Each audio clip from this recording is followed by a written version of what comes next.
Yes, we are live now. Hello friends, this is Himanshi and welcome to Let's Learn. Discuss करेंगे English pedagogy के कुछ questions और ये दुनिया के सबसे आसान क्वेश्चंस कहेंगे। हिंदी पेडागोजी को इतना मुश्किल बना दिया इन्होंने या कंफ्यूजिंग बना दिया और इंग्लिश को इतना इजी कर दिया। मतलब मैं ये सेट इससे इजी सेट मैंने देखा नहीं है। ये 15 मार्क्स का आपका पेडागोजी रहती है इंग्लिश की और जबकि टॉपिक सेम है हिंदी इंग्लिश दोनों में। खैर सभी को गुड इवनिंग, नमस्कार, राम राम, सत श्री अकाल, अस्सलाम वालेकुम, what you feel connected with. Hopefully आप सभी बढ़िया होंगे, मस्त होंगे, जबरदस्त होंगे। स्टार्ट करते हैं आज का सेशन। कुछ 15 क्वेश्चंस रहने वाले हैं क्योंकि 15 क्वेश्चंस ही आते हैं अगर हम इंग्लिश पेडागोजी की बात करें स्पेसिफिकली, है ना। ऐसे क्वेश्चंस जो बहुत बार रिपीट हुए हैं ऑनलाइन में, ऑफलाइन में, सेम तो नहीं बट टॉपिक वही है, बस लैंग्वेज को हल्का सा ट्वीक किया है। तो टेलीग्राम चैनल पे PDF आई नो पेंडिंग है, कई सारी मिलेंगी वो भी एक साथ मंडे तक होपफुली। लाइक शेयर सब्सक्राइब आप कर दीजिएगा अगर आपने नहीं किया हो तो। स्टार्ट करते हैं कहानी। क्वेश्चन नंबर 1 है। अब ये मत कहिएगा कि हिंदी में भी दे दो ये क्वेश्चन, क्योंकि ये जो है आपका अंग्रेजी की शिक्षण शास्त्र की बात हो रही है अंग्रेजी के, तो ऐसी आप डिमांड ना ही करें तो बेहतर होगा आज। ओके नाइस, एक मिनट रुकना यार और इतने आप जवाब दीजिए। ओके ओके ओके, जवाब दे देना, कोई बात नहीं, एक मिनट रुक जाओ बस जवाब के लिए। देखना एक बार, ये लो, कहां से लो, एक मिनट, ये लीजिए। क्वेश्चन नंबर 1 आपके सामने है। पोल में आप जवाब देंगे एज यूजुअल और समझेंगे कहानी है क्या, है ना। बहुत बढ़िया। BPSC बैच में मॉक टेस्ट मिलेगा क्या यार, इस पे मैं एक बार टीम से डिस्कशन करके बताती हूँ आपको, है ना। और गुड इवनिंग कोई रेड इमोजी के साथ है, गुस्सा करके गुड इवनिंग नहीं। देखिए ए ऑप्शन 52% लोग कह रहे हैं। बहुत आसान और कुछ एक्स्ट्रा चीजें भी हैं, निपुण भारत से कैसे जोड़ दिया है वो भी मैं आपको बताऊंगी। क्वेश्चन नंबर 1 कहता है, अ टीचर इन क्लास 2 यानी कक्षा 2 का एक शिक्षक है, is holding a big book up, यानी बिग बुक होती है, बिग बुक्स होती है पढ़ाने के लिए, स्पेशली रीडिंग सिखाने के लिए, कि जिनमें बहुत ज्यादा चित्र वगैरह ज्यादा होते हैं, बड़ी से साइज की किताबें होंगी और आपको वो स्टोरी बच्चे को, छोटे बच्चे को वो प्रिंट मटेरियल से, यानी वो फोटोज देख के समझ आ जाती है कि कहानी चल क्या रही है। बादल हैं तो बादल की बात हो रही है, पहाड़ हैं तो पहाड़ की बात हो रही है ना। ट्विंकल ट्विंकल लिटिल स्टार में जैसे आप देखेंगे वो स्टार्स छपे हुए हैं, तो लेकिन यहाँ पे शब्द कम होते हैं और इमेजेस ज्यादा होती हैं बिग बुक में। तो क्लास 2 की टीचर हैं। क्लास 2 में क्या उम्र होती है भाई बच्चे की?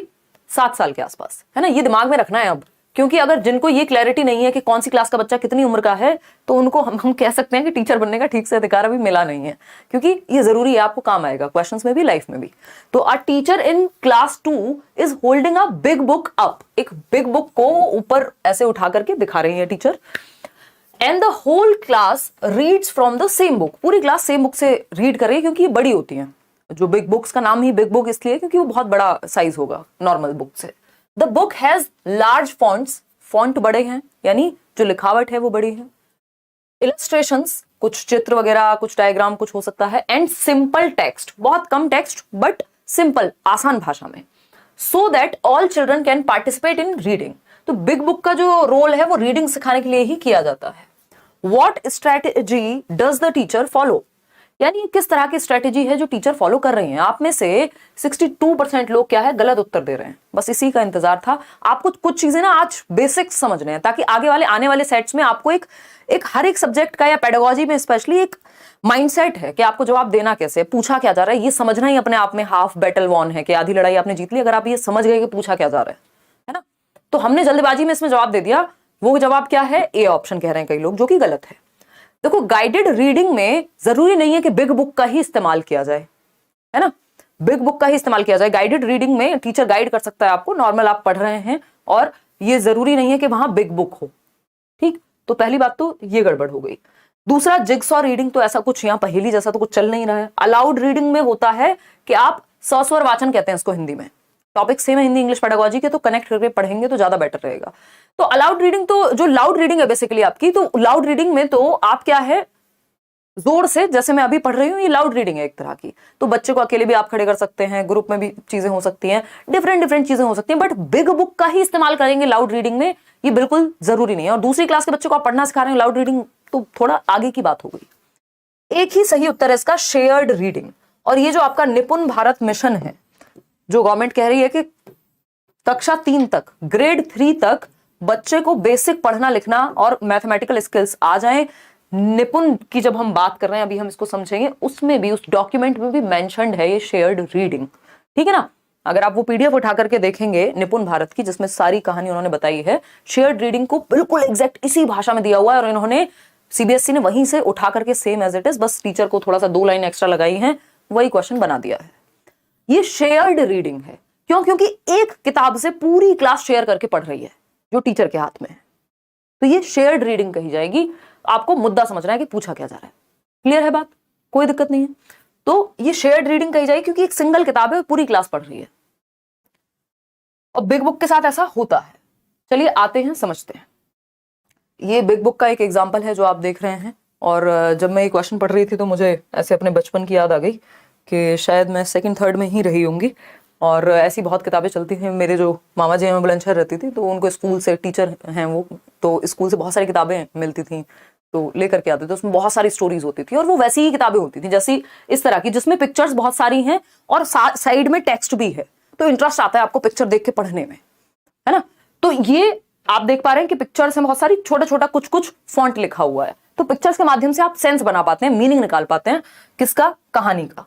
कहानी को आप समझ पाते हैं देख करके कि क्या चल रहा होगा इन 4 पिक्चर्स को एक साथ जोड़ करके। तो बिग रीडिंग बुक्स जो होती हैं, या बिग बुक्स, वो रीडिंग के लिए होती हैं, बच्चों को सिखाने के लिए, क्योंकि वो इंटरेस्टिंग लगती है बच्चे को।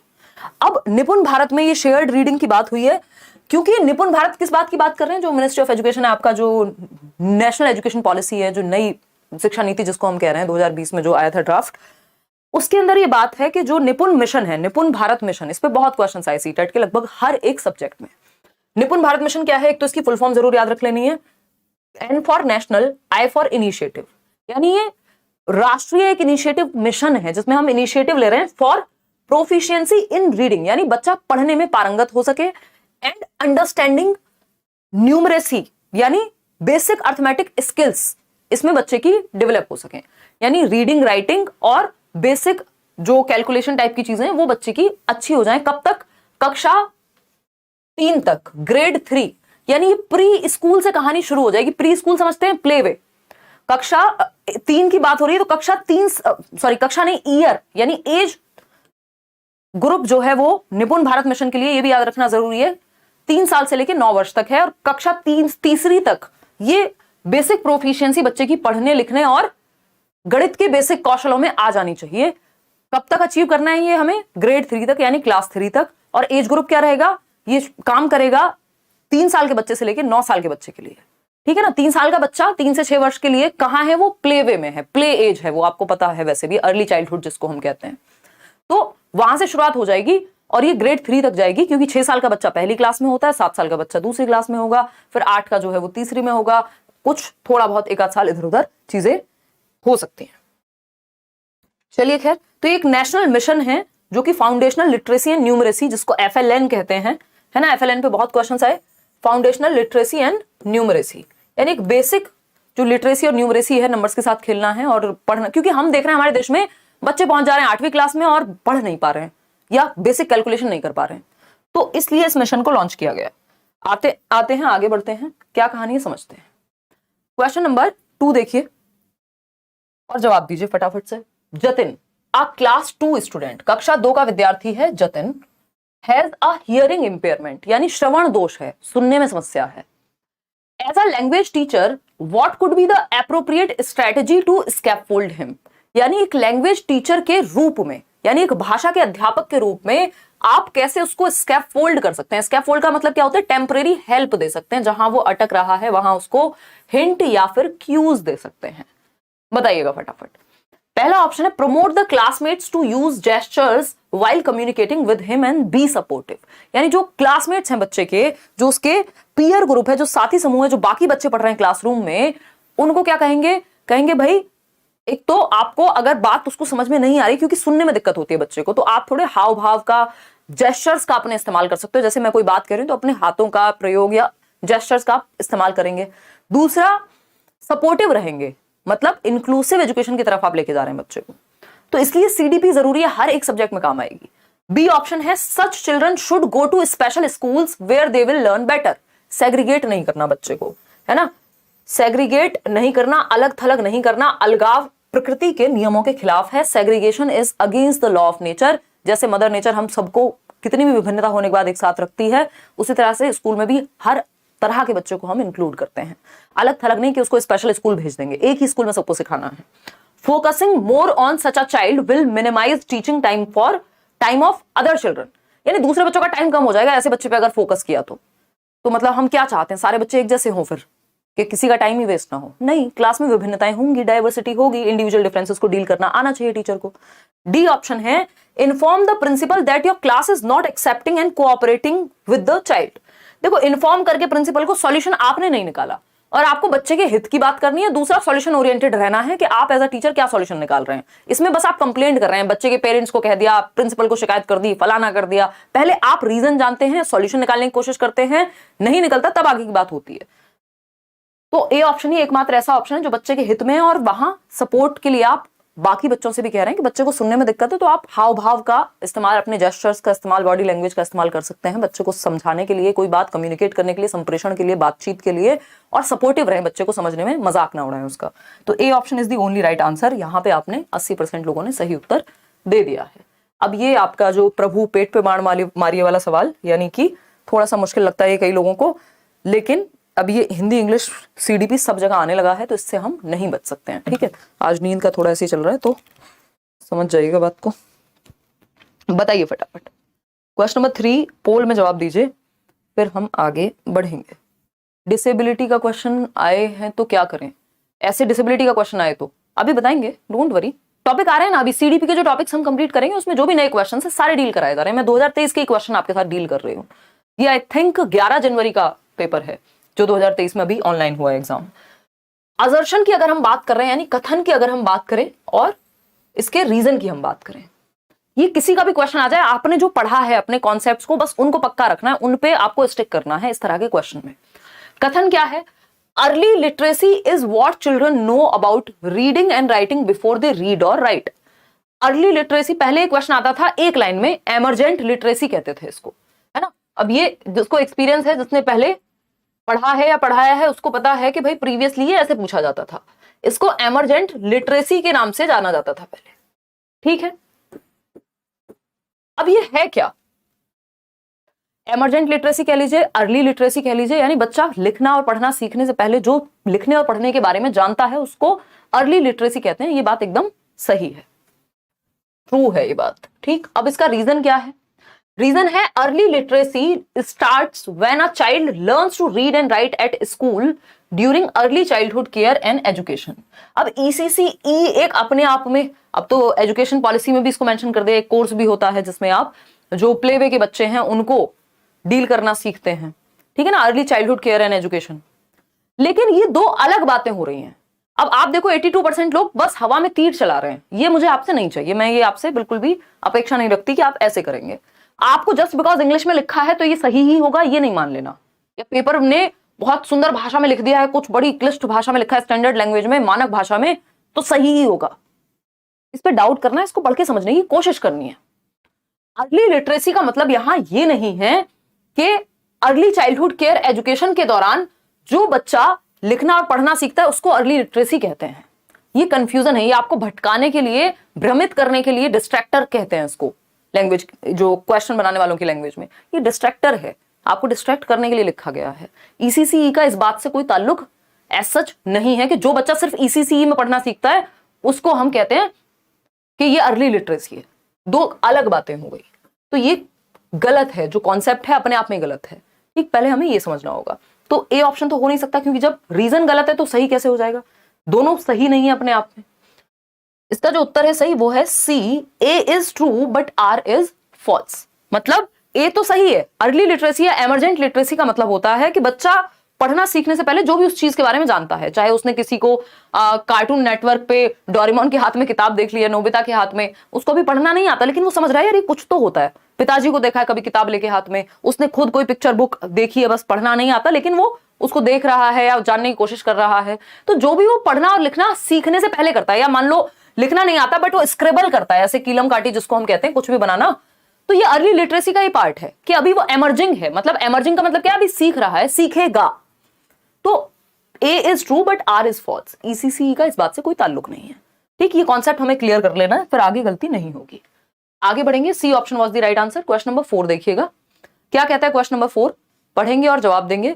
ये भी बहुत टाइम से आता रहा हुआ क्वेश्चन है, लेकिन अब बस ये हो गया है कि ये क्वेश्चन एक लाइन में नहीं पूछते सीटेट का। पहले 1 से 2 मैक्सिमम लाइन में पूछ लेते थे, अभी 4 से 5 लाइन से कम पूछते नहीं है।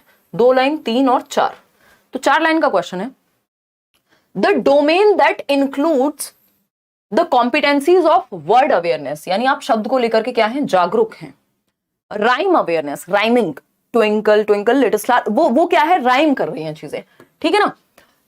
And awareness of sound with in words, यानी वर्ड्स के बीच में जो साउंड्स का अवेयरनेस है, ठीक है ना।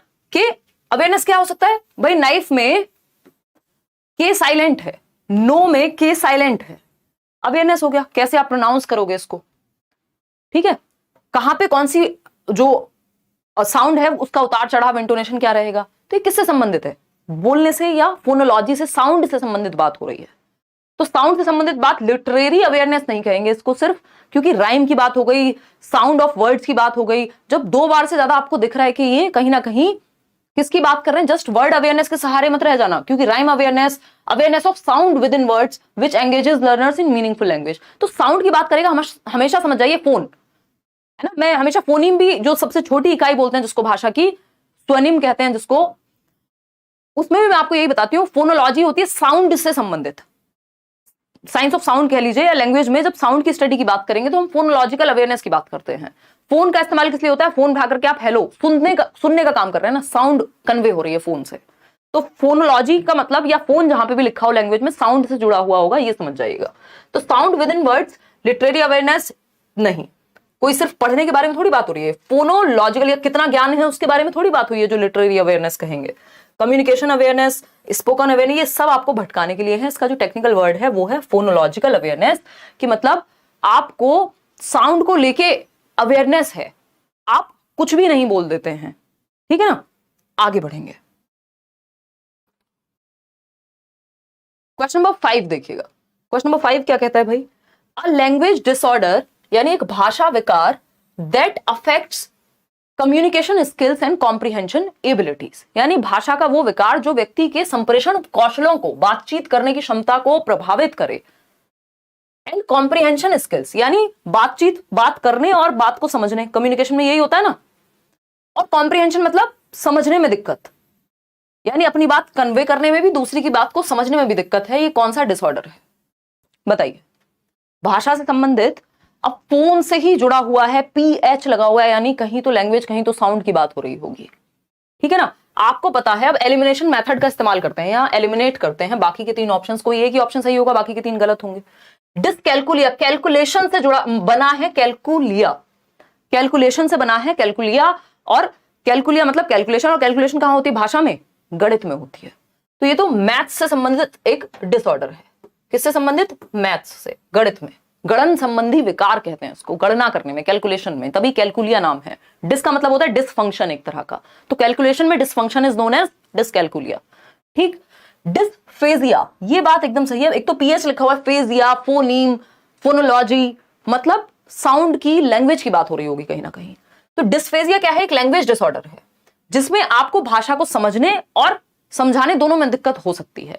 यानी मैं क्या बोल रही हूं ये समझ में नहीं आ पा रहा किसी को, बिल्कुल ही, उस केस में ऐसा हो सकता है, सबको हो ऐसा दिक्कत नहीं है, बट अगर जिसको डिस्फेजिया है तो उसको सामने वाला बोल क्या रहा है वो समझने में दिक्कत होगी, कॉम्प्रीहेंड नहीं कर पाएगा, है ना, समझ नहीं पाएगा, और अपनी बात को ठीक से समझाने में भी दिक्कत हो सकती है, ठीक।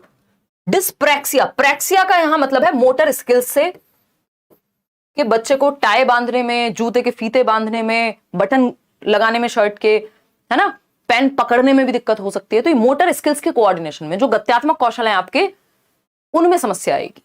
डिसलेक्सिया, डिसलेक्सिया तो बहुत फेमस है, ईशान अवस्थी, आप तारे जमीन पर मूवी याद रखिए, रीडिंग डिसऑर्डर है ये अपने आप में एक, जिसकी वजह से राइटिंग में भी दिक्कत आ सकती है। और जो स्पेसिफिक राइटिंग डिसऑर्डर होता है कौन सा होता है, फटाफट से बताओ कमेंट करके, मैं आपको दे रही हूं कुछ 20-30 सेकंड या 10 सेकंड। आज तो मर गए, कोई कह रहा है मर गए आज तो, नहीं पूजा, ये इजी है, बस आपको एक बार ये 15 क्वेश्चन समझ लेने हैं, और एक बार ये कॉन्सेप्ट समझ आ गए, फिर दोबारा जब मैं कोई और सेट कराऊंगी तो गलती नहीं होगी। पेपर कंपैरेटिवली इजी है, एक बार मैराथन देख लो या नोट्स पढ़ लो, जो दिए हुए इंग्लिश पेडागोजी के सारे फ्री नोट्स दिए हुए हैं टेलीग्राम चैनल पे जाके, बहुत बढ़िया आप लोग आंसर कर रहे हैं। डिसग्राफिया, जब राइटिंग डिसऑर्डर की बात होगी तो ग्राफ से याद रखना होता है, ग्राफ हाथ से बनाते हो ना, मान लो कोई ग्राफ कैसे बना होगा, हाथ से बना होगा, ये मत कह देना कंप्यूटर से बना होगा।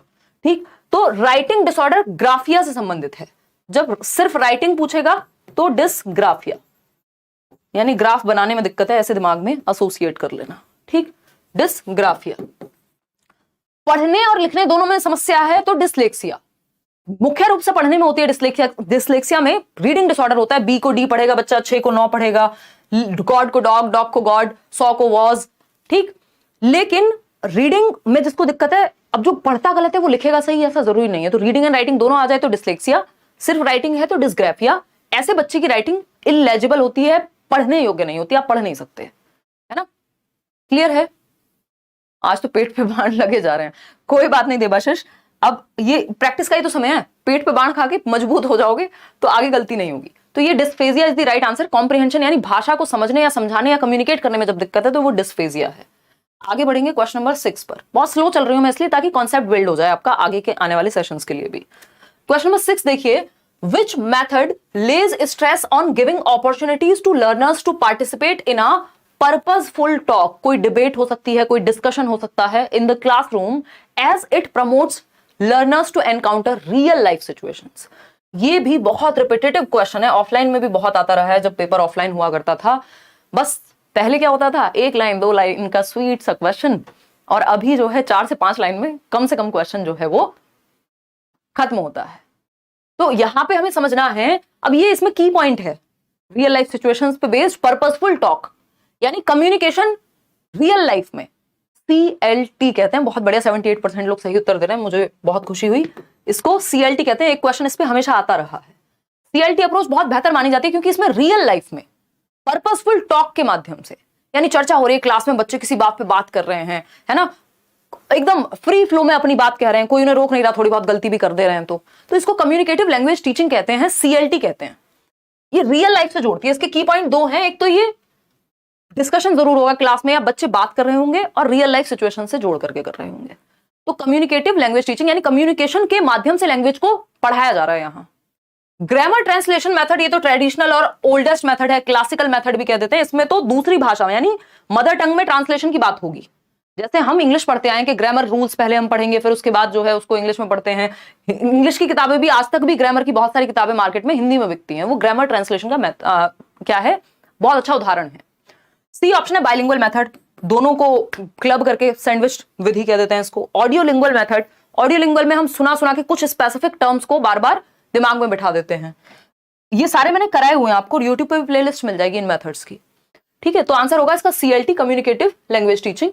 क्वेश्चन नंबर 7 देखिएगा, ये भी हमेशा से, जब से सीटेट है तब से ये स्कैनिंग स्किमिंग के क्वेश्चंस आते रहे हैं। Scanning is meant for finding out. Scanning का क्या मतलब है? स्कैनिंग किस चीज को फाइंड आउट करने के लिए, किस चीज की खोज के लिए प्रयोग में लाया जाता है? लाइक शेयर करना भूल जा रहे हैं आज आप, वैसे ही इंग्लिश कम लोग ऑप्ट करते हैं तो आपकी संख्या आज वैसे भी थोड़ी कम है। EVS भी कराएंगे, डोंट वरी। तो स्कैनिंग, और दूसरा एक वर्ड होता है स्किमिंग, जिसमें आप लोग फंसते हैं। अब ये टेक्निक्स हैं पढ़ने की, रीडिंग की, इसमें सी ऑप्शन 81% लोग उत्तर दे रहे हैं। बहुत ही बढ़िया, बहुत बढ़िया। मैंने स्पेशली भी कहा हुआ है आपसे कि स्कैनिंग मतलब एक स्पेसिफिक आइटम और पीस ऑफ इंफॉर्मेशन। स्पेसिफिक की जब बात आ जाए तो समझ जाओ स्कैनिंग की बात हो रही है, क्योंकि जब आप स्कैन कर रहे हैं ये फोन लेके, या आप हवाई जहाज की यात्रा में जा रहे हैं, हवाई यात्रा करने जा रहे हैं एयरपोर्ट पे, और वहां CISF ही होती है, तो मान लीजिए वो लोग क्या है, आपको स्कैन कर रहे हैं, पता चले आप कुछ लेके तो नहीं घूम रहे हैं, तो स्कैनर में कोई एक स्पेसिफिक चीज पकड़ में आती है, समझ पा रहे हो? तो स्पेसिफिक आइटम को ही पकड़ना स्कैनिंग है। रीडिंग में भी बात वही है कि वहां आप, पता चले आप एक सुंदर सी टॉय गन लेके घूम रहे हैं लेकिन वो लोहे की है, तो वो तुरंत बच जाएगा स्कैनर। रीजन क्या है? एक स्पेसिफिक आइटम मिल गया उसको। ठीक, मेट्रो में ट्रेवल कर रहे हैं तब भी वही चीज। फोन से भी अगर आप कुछ स्कैन कर रहे हैं, कोई पर्टिकुलर, जैसे आप QR कोड स्कैन करते हैं, वो भी कुछ एक स्पेसिफिक ढूंढ रहा है ना। जब तक वो QR कोड मैच नहीं होता तब तक वो स्कैन नहीं होता। ठीक, खैर, तो the opinion of the author, opinion के बारे में नहीं है। डिफिकल्ट वर्ड्स होते हैं सिर्फ स्कैनिंग में, ऐसा बिल्कुल नहीं है। डिफिकल्ट भी हो सकते हैं लेकिन सिर्फ डिफिकल्ट वर्ड्स को स्कैनिंग कहते हैं नहीं। सेंट्रल आइडिया स्किमिंग से जुड़ा हुआ है, ये आप याद रखिएगा। अगर स्किमिंग पूछा होता तो सेंट्रल आइडिया हो जाता। जिस्ट की जब बात होगी, समरी की जब बात होगी, सार की जब बात होगी, तब वो स्किमिंग हो जाएगा उत्तर। जिस्ट, सार जिसको हम कहते हैं, समरी।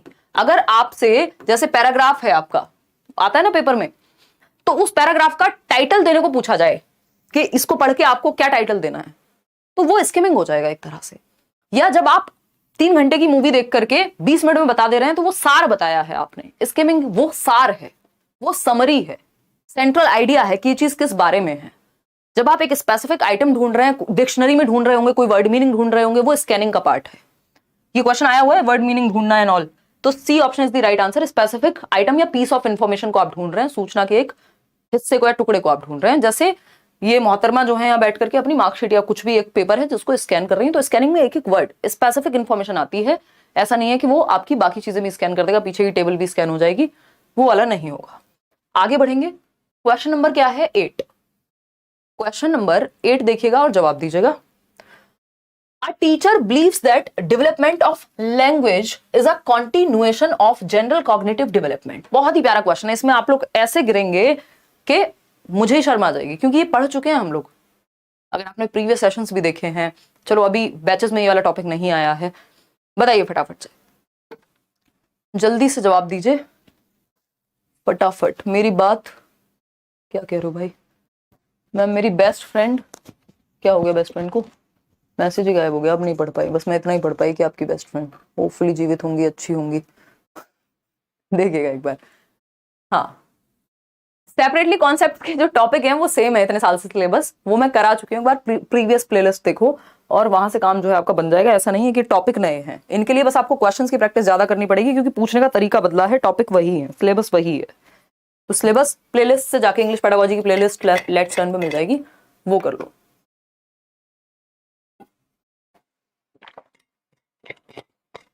ये जितने भी लोग हैं ना जो कह रहे हैं इंग्लिश बहुत ज्यादा डिफिकल्ट होती है, इंग्लिश डिफिकल्ट नहीं होती है।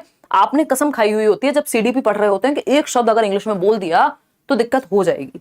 तो जिस चीज को हम बिल्कुल सीखना ही नहीं चाहते तो वो हमें डिफिकल्ट लगेगी। देखिएगा, a teacher believes that development of language यानी भाषा का विकास is a continuation of general cognitive development, यानी हमारे संज्ञानात्मक विकास से जुड़ा हुआ है। यानी अगर हमारा संज्ञानात्मक विकास अच्छा होगा, भाषा का विकास अपने आप हो जाएगा। कौन कहते हैं ये? कॉग्निटिव डेवलपमेंट से लैंग्वेज। याद कीजिए, प्याजे। 49% लोग एकदम सही उत्तर दे रहे हैं, प्याजे। ये कह रहे हैं हमारा संज्ञान यानी हमारी थिंकिंग एबिलिटी, हमारी रीजनिंग एबिलिटी, ये सब चीजें तो कॉग्निटिव डेवलपमेंट से भाषा जुड़ी हुई है। तो कॉग्निटिव डेवलपमेंट अच्छा होगा तो लैंग्वेज अपने आप आ जाएगी। तो ये कह रहे हैं कॉग्निटिव डेवलपमेंट से भाषा आती है, जबकि वाइगॉस्की क्या कहते हैं? ये कहते हैं लैंग्वेज एक टूल है कॉग्निटिव डेवलपमेंट के लिए। ये बहुत बारीक चीजें हैं जिनमें कंफ्यूज रहेंगे आप। लैंग्वेज से कॉग्निटिव डेवलपमेंट होगा, लैंग्वेज एक टूल है कॉग्निटिव डेवलपमेंट के लिए एज पर वाइगॉस्की, और कॉग्निटिव डेवलपमेंट से लैंग्वेज हो रही है तो वो प्याजे। दोनों में अंतर समझ आ गया? बीएफ स्किनर तो इमिटेशन की बात कर देंगे। स्टीफन क्रेशन का अपना जो है इनपुट का क्या सिद्धांत है कि जितने लेवल पे आप हैं उससे +1 का एक हार्ड लेवल दे दीजिए और बच्चा सीख जाएगा। तो ये प्याजे की बात है। इन दोनों बातों को जरूर दिमाग में रखना है कि कॉग्निटिव डेवलपमेंट से लैंग्वेज या डेवलपमेंट से लर्निंग होती है, प्याजे कहते हैं, और लर्निंग से डेवलपमेंट होता है, वाइगॉस्की कहते हैं। ग्रामर ट्रांसलेशन मेथड, इस पे भी एक क्वेश्चन हमेशा आता रहा है और आता रहेगा, क्योंकि ये बहुत ही कॉमन मेथड है लैंग्वेज को सिखाने का। Grammar translation method of teaching language focuses on, यानी जो व्याकरण अनुवाद विधि कहते हैं उसको हिंदी में, सिलेबस सेम है दोनों में।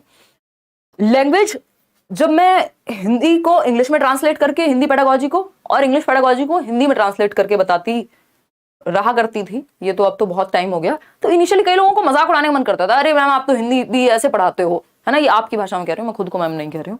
तो कि आप तो ऐसे पढ़ाते हो, आप तो हिंदी को भी इंग्लिश में पढ़ा देते हो, ये हमने पहली बार देखा है। जबकि सिलेबस सेम है, हमें पता है हमारी एक सब्जेक्ट की तैयारी, एक कॉन्सेप्ट की तैयारी, अगर हमने ग्रामर ट्रांसलेशन को अभी के अभी व्याकरण अनुवाद समझ लिया तो हमारे लिए वो हिंदी में भी हेल्पफुल हो जाएगा और समझने में भी आसान। बिल्कुल सिलेबस सेम है, टॉपिक सेम है, मैथड सेम है, तो दिक्कत नहीं होती अगर हम ट्रांसलेट करके समझ लें तो। देखिएगा, तो grammar translation method of teaching language focuses on, यानी ये जो व्याकरण अनुवाद विधि है भाषा को पढ़ाने की, किस चीज पे फोकस करती है? पहला ऑप्शन है language use as the main focus, यानी लैंग्वेज यूज पे फोकस करती है, यानी जिस भाषा को सिखा रहे हो उसका यूज करो, यानी इंग्लिश सिखा रहे हो तो इंग्लिश का यूज करो। नहीं, ये कौन सा मेथड है? डायरेक्ट मेथड, प्रत्यक्ष विधि है, जिसके माध्यम से अगर आप इंग्लिश सिखा रहे हैं तो इंग्लिश में ही बात होगी, हिंदी यूज नहीं करते, फिर आप वहां टारगेट लैंग्वेज का ही यूज करते हैं। टारगेट लैंग्वेज कौन सी होती है? जिस भी भाषा को आप सिखाने का लक्ष्य रख रहे हैं, लक्ष्य भाषा। फॉर्म फोकस्ड टीचिंग, ये बहुत बार आ चुका है क्वेश्चन, और इसका जो सही है उत्तर डी ऑप्शन 40% कह रहे हैं, जो बिल्कुल गलत है ना। कहीं ढूंढो पानी मिल जाए थोड़ा बहुत, देखो एक बार, ये कैसे सही हो सकता है भाई? Strengthening the pronunciation while learning, ये एक ऐसा मेथड है जिसमें प्रोनाउंसिएशन की बैंड बच जाती है।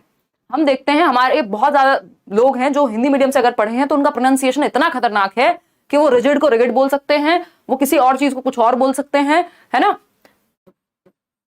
ऐसे बहुत सारे वर्ड्स हो सकते हैं जिनको हम गलत प्रोनाउंस करते हैं। ऐसा नहीं हमें उसका मतलब नहीं पता, हमें स्पेलिंग नहीं पता, या हम पेपर में सही नहीं करके आएंगे, करके आ जाएंगे, लेकिन प्रॉब्लम कहां है? प्रोनाउंसिएशन में। उसका रीजन ये ग्रामर ट्रांसलेशन मेथड ही है, क्योंकि इसमें लैंग्वेज यूज का मौका ही नहीं मिलता। आप रूल्स के सारे रट्टे लगा लेते हो, मीनिंग सारे याद कर लेते हो, स्ट्रक्चर सारी याद हो जाती है आपको, लेकिन प्रोनाउंसिएशन यानी लैंग्वेज को यूज करने का मौका नहीं मिल पाता। समझ पा रहे हो ना बात को? तो अगर हम बात करें strengthening the pronunciation while learning, ऐसा नहीं है, क्योंकि यहां पे प्रोनाउंसिएशन का मौका ही नहीं मिलता, लैंग्वेज को बोलने का मौका नहीं मिलता। स्पोकन लैंग्वेज बहुत वीक होती है ग्रामर ट्रांसलेशन की वजह से, जबकि हमारे रूल्स अच्छे हो सकते हैं, हमारे ग्रामर बहुत अच्छी हो सकती है, फिर भी हमें स्पोकन लैंग्वेज में दिक्कत होती है। समझ पा रहे हो या नहीं? सबका गलत है ना ये आंसर? हाँ हाँ, बहुत बढ़िया। मीनिंग फोकस्ड टीचिंग, मीनिंग भी इसमें फोकस में होता है, हम मीनिंग पे भी फोकस करते हैं, लेकिन उससे भी ज्यादा जरूरी है इसमें फॉर्म फोकस्ड टीचिंग, यानी जो ग्रामेटिकल फॉर्म्स हैं, जो रूल्स हैं, उन पे बेस्ड है ये पूरा मेथड, बाकी सारी चीजें सेकेंडरी हैं। तो ये बी ऑप्शन यहां सही उत्तर है, ना कि डी ऑप्शन। ठीक है, इसको ठीक कर लीजिएगा, प्रोनाउंसिएशन में तो बल्कि दिक्कत होती है। समझ पा रहे हैं? तो form focused teaching is the right answer, कि यहां फॉर्म्स पे फोकस किया जाता है, ग्रामेटिकल रूल्स पे फोकस किया जाता है, उसके थ्रू सिखाया जाता है। मदर टंग का इस्तेमाल करके, मदर टंग में हम ट्रांसलेट करते हैं टारगेट लैंग्वेज को, यानी अगर हम इंग्लिश पढ़ रहे हैं तो उस इंग्लिश को ट्रांसलेटेड फॉर्म में पढ़ते हैं हम, हिंदी में रूल्स पढ़ते हैं ग्रामर के भी, वो है ग्रामर ट्रांसलेशन मेथड। ज्यादातर सबसे बहुत कॉमन मेथड है ये, और इसी मेथड से हमने अंग्रेजी पढ़ी है। अगर आप यूपी बोर्ड वगैरह में रहे हैं, सीबीएसई वाले थोड़ा जो है डायरेक्ट मेथड का इस्तेमाल कर लेते हैं। आगे बढ़ते हैं, क्वेश्चन नंबर 10 देखते हैं। क्वेश्चन नंबर 10 क्या कहता है? क्वेश्चन नंबर 10 है, विच one of the following is not the characteristic of remedial teaching, उपचारात्मक शिक्षण की विशेषता नहीं है, बताइएगा फटाफट से।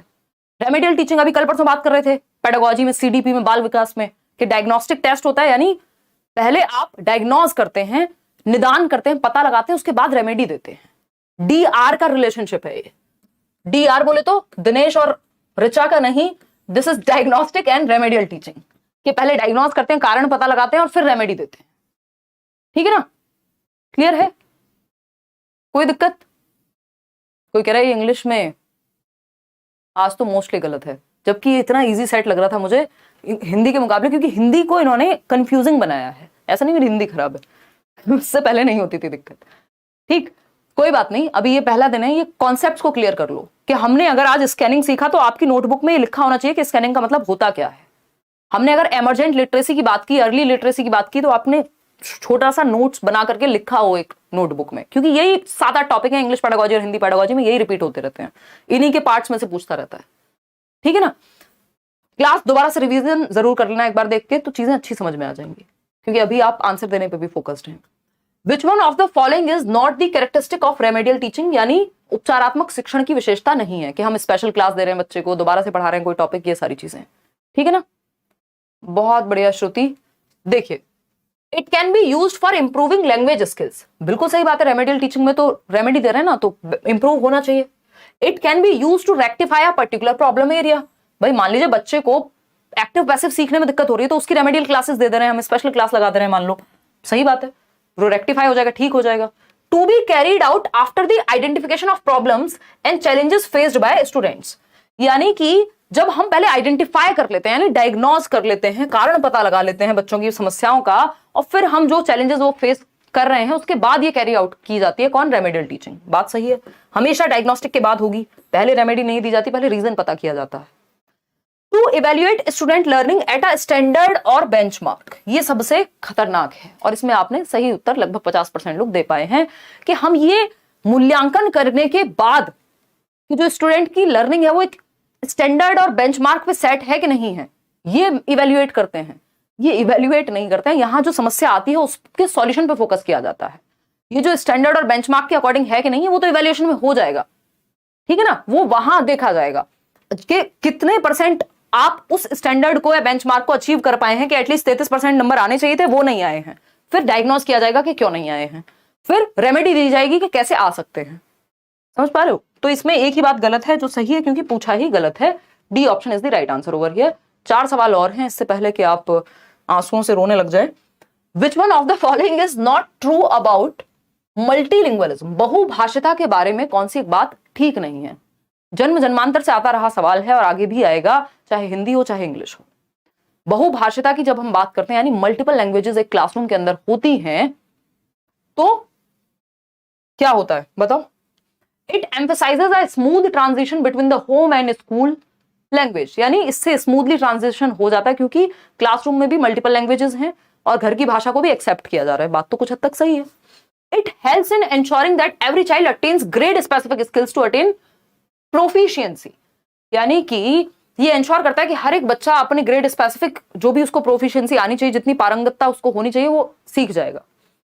मे be it helps to ensure that all children learn each others language spoken in the classroom, यानी ये इस चीज को इंश्योर करने में, पक्का करने में मदद करता है कि सब बच्चे एक दूसरे की भाषा सीख जाए। डी ऑप्शन है, multilingual children have greater cognitive flexibility and performance academically better than monolinguals, यानी जो मल्टीलिंगुअल बच्चे होंगे वो ज्यादा बेहतर कर पाएंगे एकेडमिकली बाकी बच्चों से। बताइए, चक्कर आ रहे हैं कुछ लोगों को? कोई बात नहीं, पानी वानी पी के आ जाओ आराम से कल तक। चलें आगे बढ़े। डी ऑप्शन कह रहे हैं 39% लोग। ये तो हम डिस्कस कर चुके हैं ना, 2 या 2 से अधिक भाषाएं जिस व्यक्ति को आती हैं उसका संज्ञानात्मक विकास भी अच्छे से होता है, उसका कॉग्निटिव लेवल भी बेहतर होगा। ये साइंटिफिकली प्रूवन बात है, ठीक है ना। कॉग्निटिविस्ट ऐसा मानते हैं, मतलब साइंटिफिकली का मतलब ये है। It emphasises a smooth transition, हाँ सही बात है, उसको ऐसा अजनबी महसूस नहीं होगा क्योंकि उसकी भाषा स्कूल में भी उसको बोले देने जा रही है, मतलब बोलने दे रहे हैं आप, बोल पा रहा है वो अपनी भाषा को।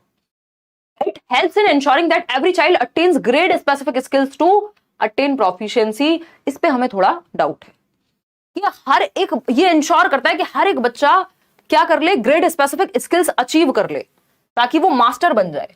जबकि मल्टीलिंगुअलिज्म में पहला उद्देश्य ये है कि हम बच्चों को कंफर्टेबल करें, वो अपनी मदर टंग को एक ब्रिज के रूप में ले जाकर के जो भी स्टैंडर्ड लैंग्वेज है वो सीख पाए। It helps to ensure that all children learn each others language, ये बात एकदम सही थी। स्मूथ ट्रांजिशन होगा, ये भी बात सही थी। Multilingual children have greater cognitive flexibility and perform academically better than monolinguals. हम ये कह सकते हैं कि जिसको मोनोलिंगुअल का मतलब है सिंगल भाषा, मोनो का मतलब ही होता है सिंगल। तो मल्टीलिंगुअल बच्चों की जो है समझने की क्षमता या जानने की क्षमता, कॉग्निटिव फ्लेक्सिबिलिटी ज्यादा होती है और वो ज्यादा बेटर परफॉर्म करेंगे इस वजह से, बजाय कि जिनको सिर्फ एक भाषा आती है। ये फैक्ट है ना। चलिए आगे बढ़ते हैं। तो सिर्फ एक ही चीज यहां गड़बड़ है कि it helps in ensuring that every child attains grade specific skills to attain proficiency, यानी उस लेवल पे जो भी कुछ आना चाहिए उसको वो मल्टीलिंगुअलिज्म से आ जाएगा। ऐसा कहना गलत होगा, वो आपको देखना पड़ेगा मैथ्स में कहां दिक्कत है, हिंदी में कहां दिक्कत है, ठीक है। तो इसका मतलब ये नहीं कि स्पेसिफिक लेवल पे जो भी आना है वो मल्टीलिंगुअलिज्म से आ जाता है, ये एकदम खराब बात हो गई, ये सही नहीं है मल्टीलिंगुअलिज्म के बारे में। क्वेश्चन नंबर 12 देखिएगा एक बार, स्टोरी टेलिंग। इस पे भी बहुत क्वेश्चन आया है, सेम क्वेश्चन, बस पहले एक लाइन में आता था, 4 वर्ड में खत्म हो जाता था एक सेंटेंस में क्वेश्चन। अब आपकी मुश्किलें थोड़ी बढ़ गई हैं, 3 लाइन से कम में आता नहीं है। मैथ आता है क्या सीटेट में? मैथ आता है 15 नंबर का, बिल्कुल प्राइमरी लेवल का, 1st to 5th में। सिर्फ प्रीवियस ईयर लगा लोगे तो हो जाएगा, अभी उदय सर भी करा देंगे यूट्यूब पे भी। और 15 नंबर की पेडागोजी आती है, उसके लिए आप मैराथन देख लो, लेट्स लर्न पे लिखो maths pedagogy by Himanshi Singh, YouTube पे गूगल पे तो मिल जाएगा वीडियो। नोट्स भी मैंने आपको दिए हुए हैं और मैं कुछ जो ऑनलाइन वाले क्वेश्चन है वो भी कराऊंगी आपको। Story telling plays an important role in language teaching, यानी भाषा को सिखाने में स्टोरी टेलिंग क्या है?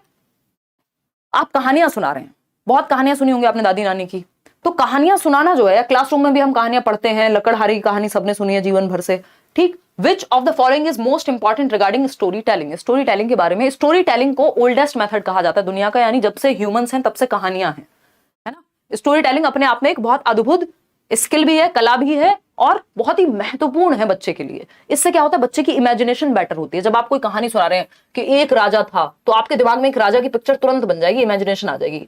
या परियों का देश था, तो परियों का देश दिमाग में आने लग गया होगा, ठीक है ना। तो ये इमेजिनेशन स्ट्रांग होती है, इससे कल्पना बेहतर होती है।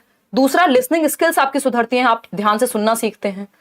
आपकी स्पीकिंग स्किल्स भी बेटर होती हैं, क्योंकि जो सुनता अच्छे से है वो कल को बोल भी अच्छे से पाएगा, है ना। तो स्टोरी टेलिंग के अनेकों फायदे हैं। बच्चा एंजॉय कर पाता है, क्रिएटिविटी बढ़ती है, एज अ होल लैंग्वेज को समझ पाता है, कहानी का क्या सार होगा ये समझ पाएगा। तो स्टोरी टेलिंग के अंतहीन फायदे हैं। अब बात हो रही कौन सा सबसे महत्वपूर्ण है स्टोरी टेलिंग के बारे में। It creates fun in the classroom, बिल्कुल सही बात है भाई, एंजॉयमेंट होगा, जॉयफुली वो सीख पाएगा। It presents language as a whole, ये बेस्ट है। आपको जब भी स्टोरी टेलिंग मिल जाए तो कहीं ना कहीं ढूंढ लेना, किसी ऑप्शन में दिखा हुआ मिलेगा कि एज अ होल ये भाषा को सिखाने में फोकस करता है। क्यों एज अ होल का क्या मतलब हो गया, अभी मैंने आपको 4 चीजें लिख के बताई। इमेजिनेशन भी डेवलप हो रही है, एंजॉय भी कर रहे हैं बच्चे, लिसनिंग भी अच्छी हो रही है, स्पीकिंग भी अच्छी हो रही है, कल को रोल प्ले भी अगर करना होगा तो भी उनके दिमाग में वो चीज अच्छे से बैठेगी, क्रिएटिविटी बढ़ती है। तो ये एज अ होल भाषा को पूर्ण रूप में सिखाने का एक बहुत अच्छा जरिया है कि आप वर्ड मीनिंग भी सीख रहे हैं इससे, आप इमेजिन भी कर रहे हैं, आप सेंटेंस मेकिंग भी सीख रहे हैं। It develops moral values among the students, ये भी है, बिल्कुल सही है। इट इंप्रूव्स स्टूडेंट्स वोकैबुलरी, ये भी है। चारों बातें सही है, लेकिन सबसे बेस्ट क्योंकि ये चारों आ गए बी ऑप्शन में, एज अ होल। होल में फन भी आ गया, होल में वोकैबुलरी भी आ गई कि वर्ड मीनिंग सीखेंगे, मॉरल वैल्यूज भी आ गई, सब कुछ आ गया। तो B option is the right answer over here.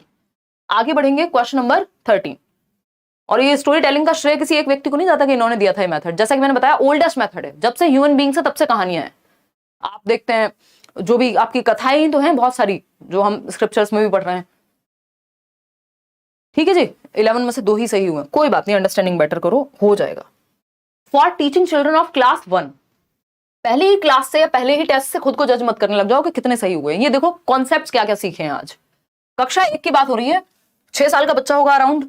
For teaching children of class 1 we should focus on oral language development, यानी मौखिक भाषा के विकास पे फोकस करना चाहिए कि वो अपनी बात को कह सके। Which of the following classroom practice will enable learners to enhance oral language skill at class 1?